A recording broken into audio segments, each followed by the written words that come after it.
पिट लेना चाहिए था, पेशेंस रख लेना चाहिए था, लेकिन आपके आगे हमें सिर्फ हाथ जोड़ के ही खड़ा रहना चाहिए था। आर्मी अफसर ने गुस्सा किया, उसको भारी पड़ा, वो फ्लाइट से अब नहीं जा सकता, उस पर बैन कर दिया, अब छुक छुक गाड़ी से करेंगे।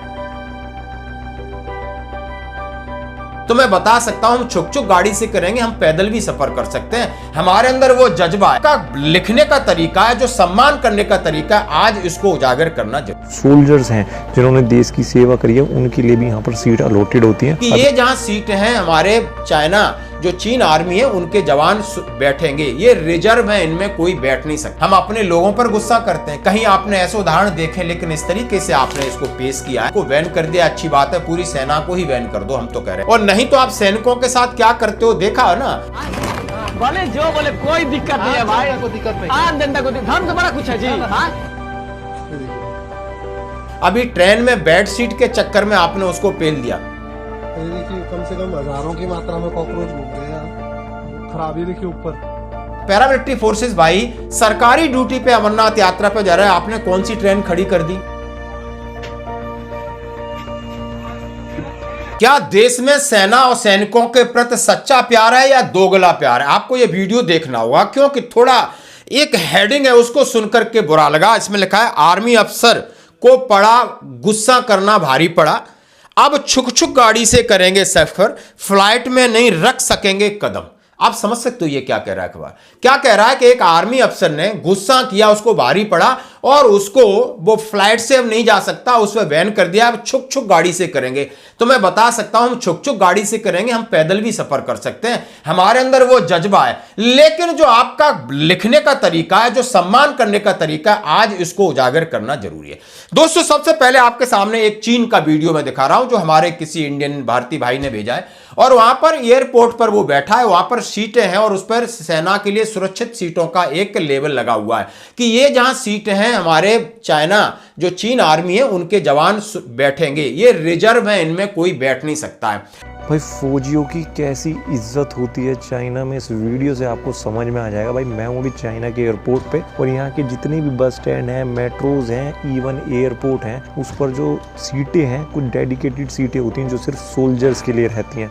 जैसे हमने देखा ना, महिलाओं के लिए और वृद्धों के लिए सीटें रहती हैं, ऐसी यहाँ पर जो सोल्जर्स हैं जिन्होंने देश की सेवा करी है, उनके लिए भी यहाँ पर सीट अलॉटेड होती हैं। अभी तो देखो एयरपोर्ट खाली है, बट अगर एयरपोर्ट भरा होगा और यहाँ पर कोई फौजी खड़ा होगा तो उसके लिए हमें ये सीट छोड़नी पड़ेगी। आप देख सकते हो सीट पे लिखा हुआ है सोल्जर फर्स्ट, और ऐसी काफ़ी सारी सीटें आप यहाँ पर देख सकते हो, सामने भी देख सकते हो। तो ये एक रिस्पेक्ट का गेस्चर है जो यहाँ चाइना में जो फौजी हैं, जो सोल्जर्स हैं, उनको मिलता है। आपका इसके बारे में क्या कहना है? और अगर आप चाहते हो कि इंडिया में भी ऐसी ही कुछ यार इज्जत हमारे सोल्जर्स को मिले, तो इस वीडियो को शेयर करना और मुझे फॉलो कर लेना दुनिया की ऐसी यूनिक, प्यारी और पॉजिटिव चीज़ें देखने के लिए। यानी एयरपोर्ट पर आप वेटिंग एरिया में आपके लिए सुरक्षित सीट है, यानी आपके एयरलाइंस में आपके लिए सुरक्षित सीट है, आपके लिए ट्रेन के अंदर सुरक्षित है, आपके लिए हर जगह सुरक्षित है। यानी वहां की जनता का भरोसा है, लेकिन उसके साथ उनकी तरफ से सम्मान और प्यार आपको भरपूर मिल रहा है, और क्योंकि आप देश के लिए अपना सर्वस्व न्यौछावर करते हो। ये चाइना आर्मी की बात करें।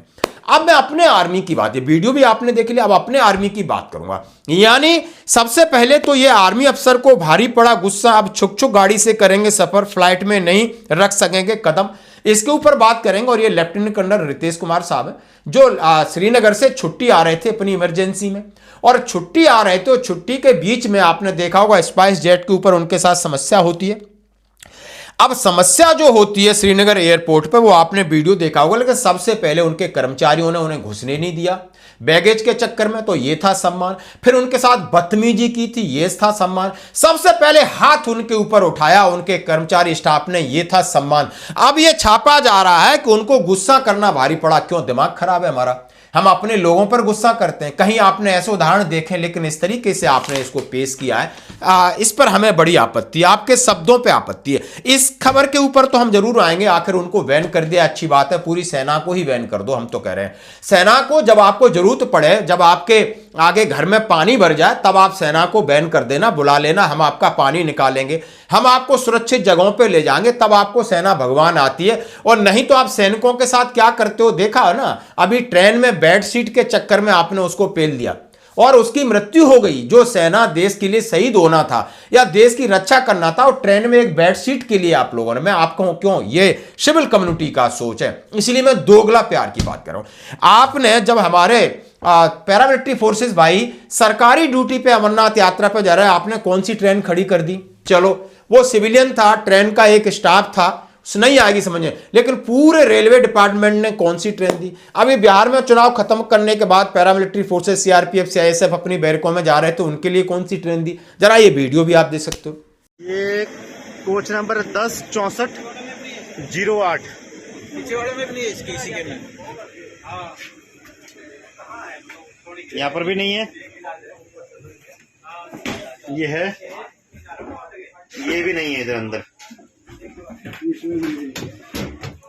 इसमें है नीचे वाला, और इधर भी नहीं है।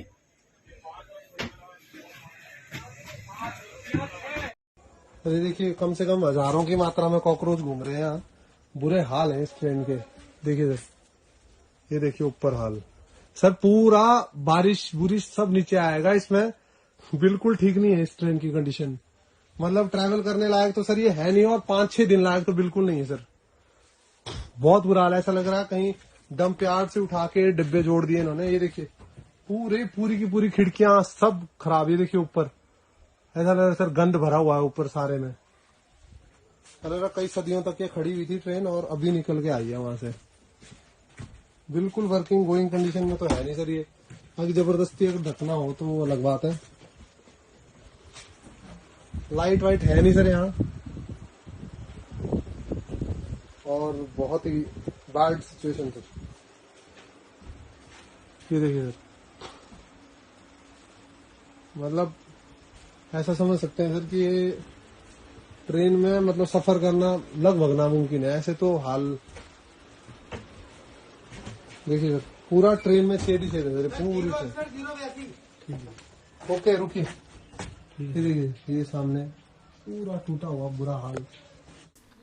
ट्रेन के अंदर आप कौन सा रिजर्वेशन देते हो? बाथरूम के पास बैठ के जाता है, कौन सा सम्मान है? और ऊपर से आप पैर तले रौंद के रखते हो। आपको सम्मान कहां याद आता है? आपको कहां याद आता है सम्मान? कहां आप सुरक्षित कर सकते हो? कहीं नहीं। आपका दोगला प्यार है। जब आपको आपके कहीं पीछे से लगती है ना आपको मिर्ची, या कहीं लगता है डर, ऊपर से डर, भगवान ने बारिश कर दिया, भूकंप आ गया, तो सेना को बुलाओ, या बॉर्डर पर कुछ गड़बड़ी हो गई तो सेना संभाल लेगी, लेकिन आप कहीं कुछ नहीं संभाल पाओगे।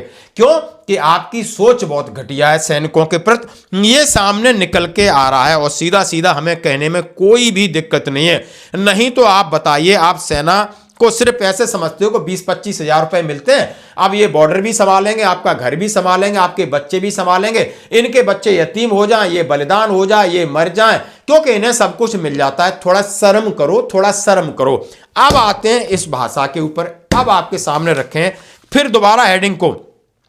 आर्मी अफसर को भारी पड़ा गुस्सा, अब छुक छुक गाड़ी से ही करेंगे सफर, फ्लाइट में नहीं रख सकेंगे कदम। वाह, ऐसे रखा है जैसे कोई गाना बना रहा है। हम छुक छुक में नहीं, हम पैदल भी जा सकते हैं, दौड़ के भी जा सकते हैं, हमें छुक छुक की भी जरूरत नहीं है, समझ रहे हो? उसको भी बैन कर दो, सब चले जाएंगे। लेकिन बात क्या है कि इंडियन आर्मी अफसर on no flying list. Srinagar airport पर स्पाइस जेट के साथ मारपीट हुई।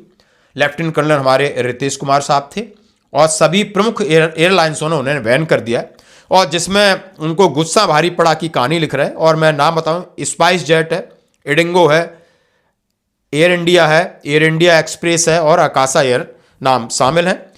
सूत्रों के अनुसार 5 एयरलाइंस ने कार्रवाई 26 जुलाई 2025 को श्रीनगर एयरपोर्ट पर जो घटना हुई, सीधा सीधा ये लिख रहे हैं कि लेफ्टिनेंट कर्नल रितेश कुमार सिंह ने स्पाइस जेट के 4 कर्मियों के साथ बेरहमी से मारपीट की। आखिर क्यों मारपीट करेगा कोई? कभी सुना है ऐसा? उसको पहले मारा, उसकी बेइज्जती किया, उनको सब कुछ किया, उनकी परेशानी नहीं आपने देखी। क्यों? कौन सी कयामत थी? सब कुछ हो जाता उसमें, लेकिन आपने इस मारपीट में स्पाइस जेट के एक स्टाफ की हड्डी बड्डी टूट गई। अब हड्डी टूट गई, या आप मार रहे दोनों साइड से, अब वो फौजी है, उसका भी हाथ तो तगड़ा होगा, वो तो लगेगा। आप भी अपना ठीक ठाक रखिए। तो इसमें कौन सी मार? पहले कभी कदम नहीं, लेकिन आपने उसको कोड किया कि उसने मारा, उन्हें जबड़ा तोड़ा, उसने ये तोड़ा, लेकिन ये नहीं देखा। वीडियो देख सकते हो आपके सामने। करीब 3 महीने पर बिस्तर पर रहा स्पाइस जेट पे। जो भी हुआ, वजन का, बैगेज का मामला था, और मैनेज करने वाली रोड से किया हमला। इतना ही नहीं, सीआईएसएफ के जवानों ने पकड़ा, फिर वो बहुत आग बबूला हो गया गुस्से से। स्पाइसजेट के 4 कर्मियों पर थप्पड़ मुक्के लातें बरसाना शुरू कर दिया। वो क्या आरती उतार रहे थे, बैठे थे क्या? नहीं, थोड़ा सा ठीक ठीक लिखो। ये सेना की रेस्पेक्ट का सवाल है। मैं आपको याद कह रहा हूं, देश में आप देख रहे हो चारों तरफ से किस तरह पड़ा है। अमेरिका किस तरह कह रहा है, पाकिस्तान किस तरह कह रहा है, बांग्लादेश किस तरह कह रहा है, चीन किस तरह कह रहा है। थोड़ा सा रहम कर लो। आपके पास यही एक लास्ट ऑप्शन है। ना आपको नेता बचाएंगे, ना आपको क्रिकेटर बचाएंगे, ना आपको स्पाइसजेट के कर्मचारी बचाएंगे, ना आपको पुलिस बचाएगी। ये पैरामिलिट्री फोर्सेस और जवान आपकी ढाल बन के खड़े हो जाएंगे। भले इनके बच्चे यतीम हो जाए, भले इनकी बीवी विधवा हो जाए, भले इनकी मां की कोख सुन हो जाए, क्योंकि ये सैनिकों का कमिटमेंट है। और सेना नमक और नाम, नमक और निशान, देश के लिए, देश की जनता आवाम के लिए मरती है। उसको इस तरीके से उकसाओ मत, गलत चीज है। आपने जो वैन करना था कर दिया, वो आपका अधिकार क्षेत्र था। उस पर हम सेना ने कोई प्रतिक्रिया नहीं दी, ना अधिकारी कभी प्रतिक्रिया देगा। हम जानते हैं कि हमें और पिट लेना चाहिए था, पेशेंस रख लेना चाहिए था, लेकिन आपके आगे हमें सिर्फ हाथ जोड़ के ही खड़ा रहना चाहिए था। आपका क्या राय है, जरूर करें।